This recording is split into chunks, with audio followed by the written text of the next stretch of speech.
అమ్మా పూర్ణిమ, పూర్ణిమ ఖాళీగా ఉన్నావా, బిజీగా ఉన్నావా? ఆంటీ చెప్పండి ఆంటీ. బిజీ ఏం లేదంటీ, ఏమైనా పనుందా?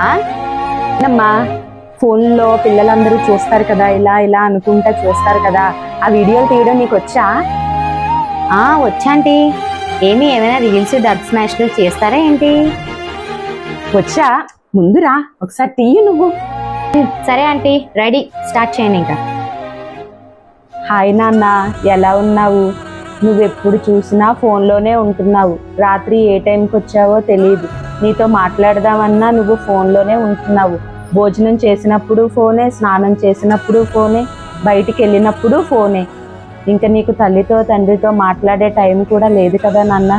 అందుకనే ఇలా ఈ వీడియో ద్వారా అయినా నువ్వు చూస్తావేమో అని నీతో మాట్లాడదామని మాట్లాడుతున్నాను.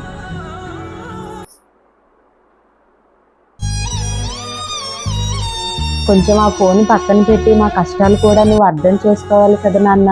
నీతో పాటు ఉన్న పిల్లలందరూ కూడా ఉద్యోగాలు చేసుకుంటున్నారు. కానీ నువ్వు ఎప్పుడు చూసినా ఆ ఫోన్లో షార్ట్స్ అంటూ అవంటూ ఇవంటూ చూసుకుంటున్నావు. ఒకసారి తల్లిదండ్రుల బాధను కూడా నువ్వు అర్థం చేసుకోవాలి కదా నాన్న.